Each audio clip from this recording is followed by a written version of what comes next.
Eh, Sebenarnya ya, kalau puasa dan orangnya lupa makan atau minum, itu tidak membatalkan puasa dia. Tidak membatalkan puasa dia. Kita ingatkan saja.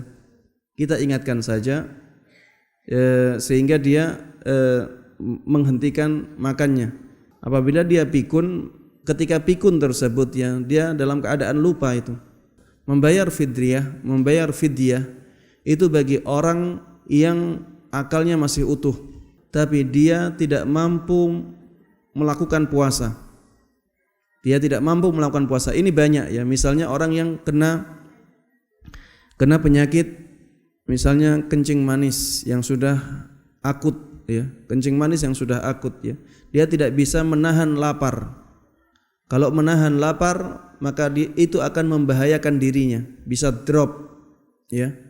Orang yang demikian, dia masih bisa berpikir dengan jernih, dengan baik. Dia tahu bahwa ada beban-beban syariat, dia tahu wajib berpuasa, tapi keadaan dirinya tidak mampu untuk berpuasa. Dan itu terus-menerus terjadi. Maksudnya tidak ada waktu yang menjadikan dia bisa berpuasa. Maka orang yang demikian ya, tidak diwajibkan mengqadha, tapi wajibnya dia adalah membayar fidyah. Adapun orang yang akalnya tidak sempurna ya, seperti orang gila misalnya.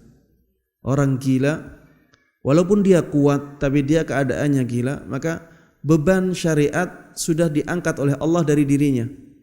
Sehingga kita tidak perlu membayar fidyah.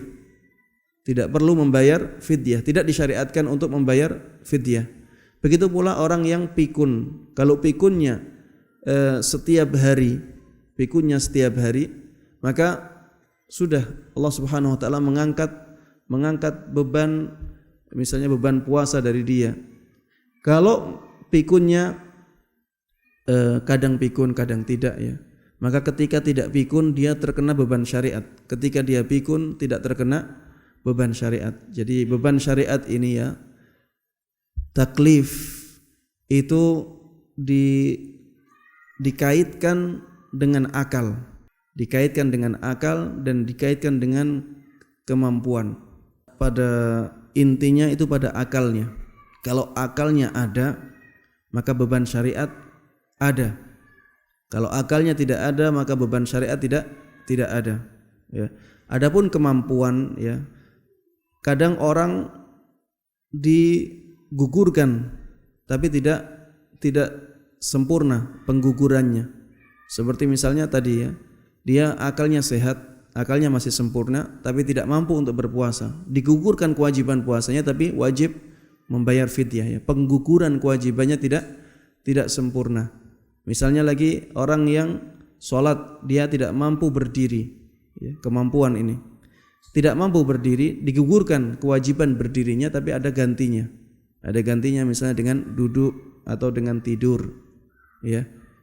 Kemampuan kalau tidak mampu melakukannya, maka dia digugurkan, tapi seringkali penggugurannya tidak sempurna. Ada pengguguran yang sempurna, misalnya seperti orang yang dia sehat akalnya tapi tidak mampu, misalnya tidak mampu berzakat, maka digugurkan sama sekali, tidak wajib zakat, karena memang dia tidak punya kewajiban untuk zakat. Orang yang sehat akalnya tapi tidak mampu untuk berhaji, maka tidak wajib bagi dia untuk berhaji. Allah membebaskan dia dari kewajiban tersebut.